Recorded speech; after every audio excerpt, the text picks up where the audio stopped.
madrasa classroom was full that day, new students, fresh notebooks, and whispers louder than a generator on a Sunday. Nadia sat near the back, pretending to read, though she was actually eavesdropping. The girl beside her, Fatima, the self-declared masjid news reporter, leaned close. Pissed, Nadia, did you know Ustadh Ammar turned down a marriage proposal last week? Nadia blinked. Why are you whispering that to me? Am I his CV handler?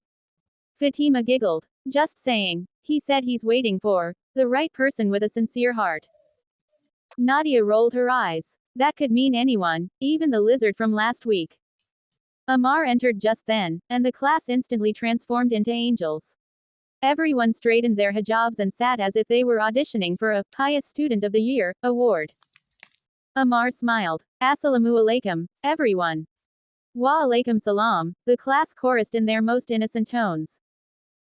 But his eyes, as usual, found Nadia. Ah, Sister Nadia, today without reptiles. She smirked. I told them to take notes instead. The class laughed, and Ammar had to hide his grin behind his book.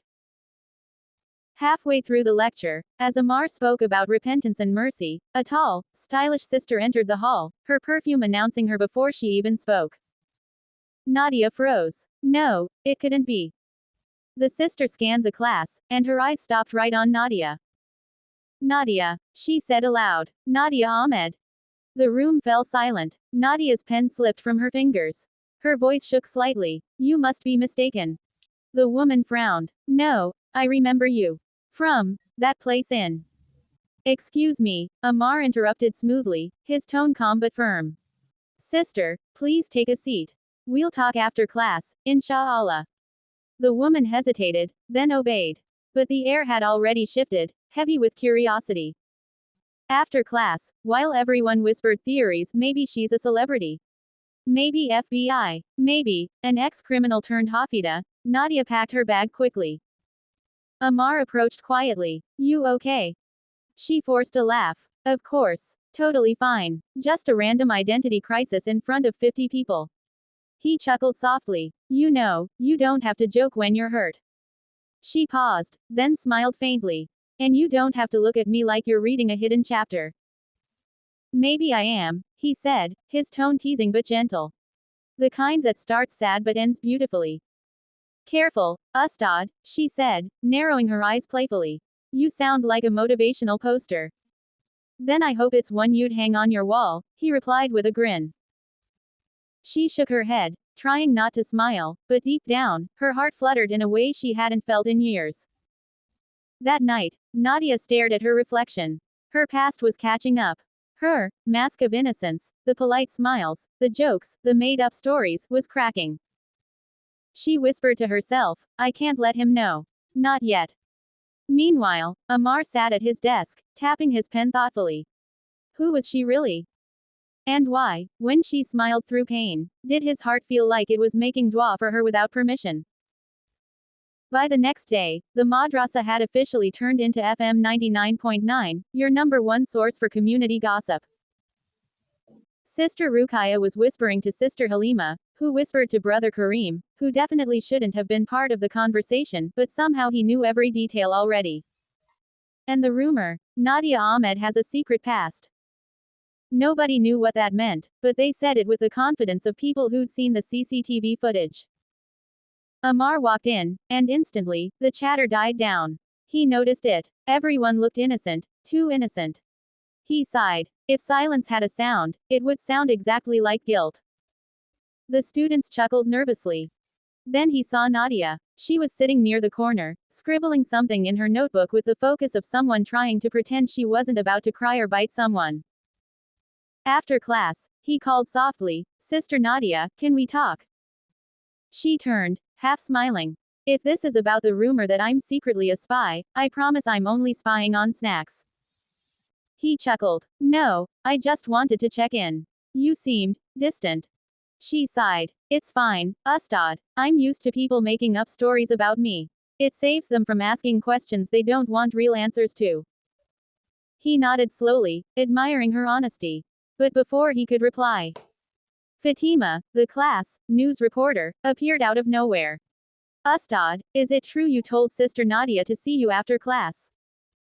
Ammar blinked. Fatima, this is literally after class.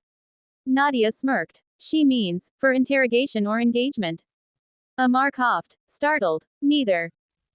The girls in the back giggled, whispering, Masha Allah, and Nadia whispered dramatically, Congratulations, Ustadh, you're officially trending. He gave her a look. You're enjoying this way too much. Of course, she said, crossing her arms. If people will talk, at least let me provide the sound effects. Later that evening, Ammar found out something that made his calm heart skip a beat. The same woman from before, the stylish one, had requested a private meeting with the Madrasa committee. And her topic? A sister with a questionable past. He didn't say a word, but his jaw tightened. The next day, the woman showed up again confident, polished, and clearly enjoying the attention. As the committee gathered, she began dramatically, There's a sister among us, she used to work somewhere inappropriate. I've seen her. She's pretending to be pious now. Gasps. Whispers. All eyes turned toward Nadia. But before she could even open her mouth, Ammar stood up. Excuse me, he said calmly. Do you have proof of this? The woman hesitated. I saw her once, years ago. In a place no good woman should be. Ammar nodded slowly. And did you speak to her then? No. Then you don't know what her story was. You don't know what happened to her after. And you certainly don't know what Allah has forgiven her for. The room went silent. Even Nadia, sitting quietly, looked shocked. He continued, In this madrasa, we remind each other, not expose each other. If she's repented, she's more honorable than anyone gossiping about her. A soft, Allahu Akbar, escaped someone in the back. The woman turned red, muttered something about misunderstanding, and left quickly, her heels clicking like thunder. Outside the hall, Nadia stood frozen. Ammar passed by quietly, not even looking for praise. She called softly, Ustadh. He turned. Thank you, she said, her voice trembling slightly. For defending someone who didn't even tell you the truth yet. He smiled faintly. You don't owe me your truth. You owe it to Allah. I just couldn't stand watching someone throw stones at a heart that's already been bruised. Her eyes softened. You're too kind. People might think you like me. He chuckled. Let them think. It'll give them something better to do than gossip. Nadia laughed, shaking her head. You're impossible.